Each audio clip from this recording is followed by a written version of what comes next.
Mahalaga ang aking hilig at kakayahan. Nakikita niyo ba ang nasa larawan? Ano-ano ang inyong nakikita? Tama! Makikita rito ang batang nagpipinta, nagluluto, lumalangoy, nagpipiano at nagtatambol. Alin sa mga ito ang gusto niyong gawin? Marahil ang ilan sa inyo ay gustong magpinta, samantalang ang iba naman ay nais magluto, lumangoy, magpiano o magtambol. Pare-pareho ba kayo ng hilig at kakayahan? Tama!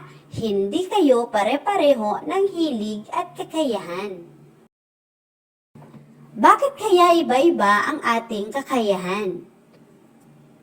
Tama! Dahil bawat tao ay natatangi at may sariling talento at kakayahan.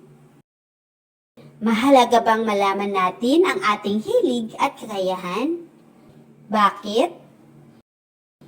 Tama! Mahalagang malaman ang ating hilig at kakayahan upang mas makilala natin ang ating sarili at mapaunlad pa ang ating talento.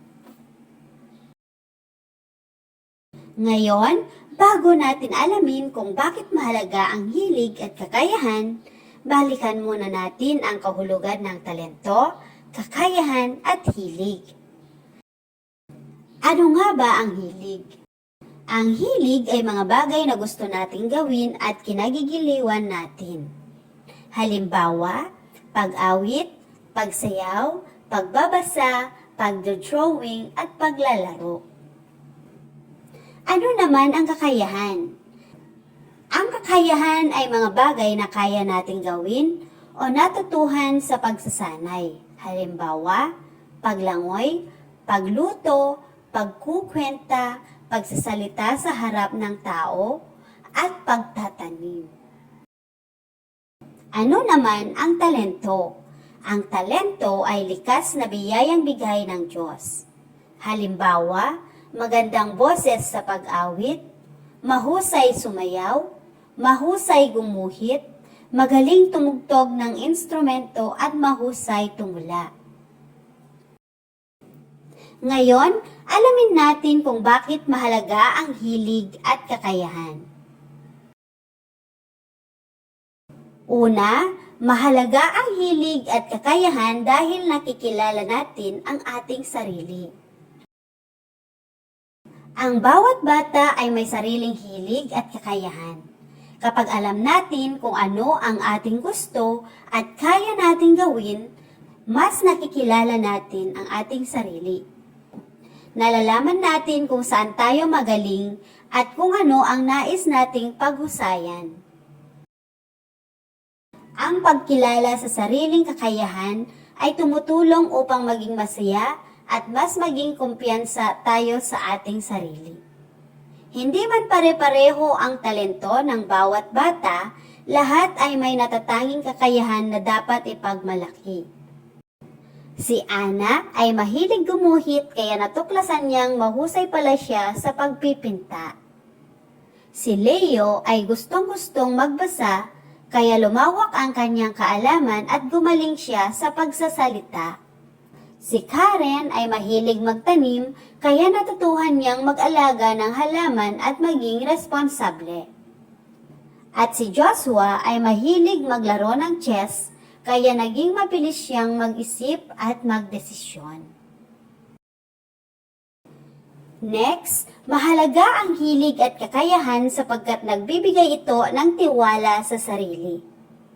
Kapag nagagamit natin ang ating talento at kakayahan, mas nagiging matapang tayo na ipakita ang ating sarili. Nagkakaroon tayo ng lakas ng loob na sumali sa mga gawain at subukan ang mga bagong bagay. Ang batang may tiwala sa sarili ay hindi agad sumusuko. Siya ay nagsisikap at patuloy na nag-aaral upang mas gumaling pa. Halimbawa, si Ben ay mahusay umawit kaya sumali siya sa paligsahan sa paaralan. Si Mia ay mahusay sumayaw kaya naging masaya siyang magtanghal sa harap ng klase. Si Carlo ay mahusay magkwenta kaya hindi na siya natatakot sumagot sa matematika. Si Angel ay mahusay magbasa kaya nagkaroon siya ng lakas ng loob na magbasa sa harap ng klase. Kapag pinupuri tayo dahil sa ating kakayahan, lalo tayong ginaganahang magsikap at magtiwala sa ating sarili, hindi ba? Ang susunod ay mahalaga ang hilig at kakayahan sapagkat nakatutulong tayo sa kapwa.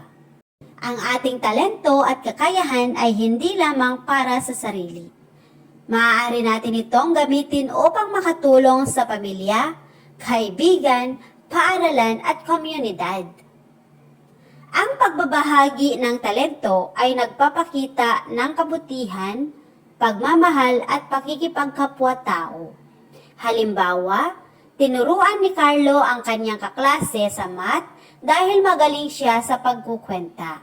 Si Lisa ay mahusay gumuhit kaya tumulong siya sa paggawa ng poster ng kanilang grupo. Si Ben ay mahusay umawit kaya nagpapasaya siya tuwing may programa sa paaralan. Si Mara ay mahusay maglinis at mag-ayos kaya tumutulong siya sa bahay araw-araw. Si Joshua ay mahusay maglaro ng basketball kaya nagtuturo siya sa kanyang mga kaibigan. Alam nyo ba na mas nagiging makahulugan ang ating talento kapag ginagamit natin ito upang makatulong at makapagpasaya sa iba? Ang panghuli ay napapaunlad natin ang ating sarili. Hindi agad nagiging mahusay ang isang tao. Ang talento at kakayahan ay mas gumagaling kapag ito ay pinagsisikhapan, pinapraktis at ginagamit palagi. Kapag tayo ay nagsasanay at hindi sumusuko, mas lalo nating napapaunlad ang ating sarili. Halimbawa, araw-araw nagsasanay sumayaw si Mira kaya lalo siyang humusay. Si Anna ay palaging nag-drawing kaya gumanda ang kanyang mga likha. Si Ben ay nagsasanay umawit tuwing hapon kaya luminaw ang kanyang boses. Si Carlo ay madalas magbasa ng libro kaya mas bumilis siyang umunawa ng aralin. At si Ella ay madalas mag-practice sa pagtula kaya naging mahusay siyang magsalita sa harap ng tao. Ang pagsisikap at pagtsatsaga ay mahalaga upang maabot natin ang ating pangarap at mas mapalawak pa ang ating kakayahan. Paano naman natin mapauunlad ang ating hilig at kakayahan? Mapapaunlad natin ang ating hilig at kakayahan kung mag-practice palagi, makinig sa payo ng magulang at guro, sumali sa mga gawain at paligsahan, huwag matakot magkamali, gamitin ang talento sa mabuting paraan at ibahagi ang kakayahan sa kapwa. Ngayon ay magbabahagi ako sa inyo ng isang kwento na kung saan ay nagpapakita kung paano mapauunlad ang ating hilig at kakayahan. Ang pamagat ng kwento ay Ang Talento ni Liza. Ang talento ni Liza. Si Lisa ay mahilig umawit ngunit nahihiya siyang kumanta sa harap ng maraming tao. Isang araw, hinikayat siya ng kanyang guro na sumali sa paligsahan sa pag-awit. Nagsanay siyang mabuti at nagkaroon ng tiwala sa sarili. Nang dumating ang paligsahan, buong tapang siyang umawit sa harap ng maraming tao at siya ay nanalo. Sino ang batang nasa kwento? Tama, siya ay si Lisa.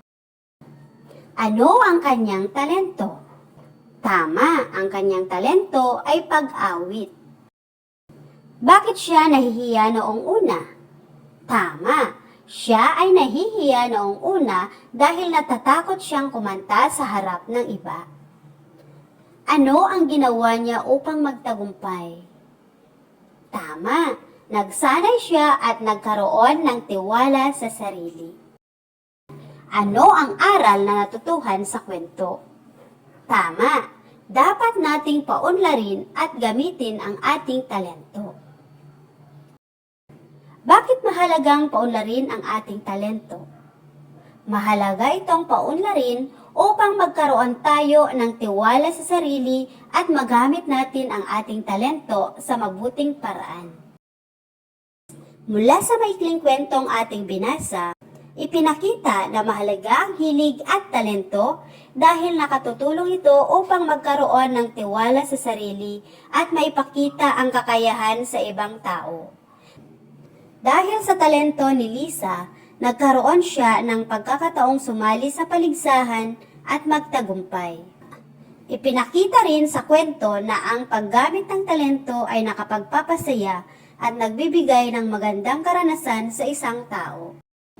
Ipinakita rin sa kwento kung paano mapauunlad ang hilig at kayahan sa pamamagitan ng pagsasanay at pagsisikap. Kahit nahihiya si Lisa noong una, hindi siya sumuko at patuloy siyang nagsanay sa pag-awit. Dahil sa kanyang pagtatyaga at pagtitiwala sa sarili, lalo siyang humusay at nagtagumpay sa paligsahan. Ipinapakita nito na ang talento at kakayahan ay mas napauunlad kapag ito ay ginagamit, pinagsisikapan at hindi pinanghihinaan ng loob. Laging tandaan, ang bawat bata ay may natatanging hilig, kakayahan at talento. Mahalaga itong makilala upang mas maunawaan natin ang ating sarili at magkaroon ng tiwala sa sarili. Ang talento ay biyayang bigay ng Diyos at ang kakayahan ay napauunlad sa pamamagitan ng pagsasanay at pagsisikap. Kapag ginagamit at ibinabahagi natin ang ating kakayahan sa mabuting paraan, nakatutulong tayo sa ating kapwa at lalo nating napauunlad ang ating sarili. Ngayon, ihanda ang inyong lapis at papel para sa mga sumusunod na gawain.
Thank you for watching! Please don't forget to like, share, and subscribe and turn on the notification bell so you'll be updated for our next lesson. Goodbye and see you next time!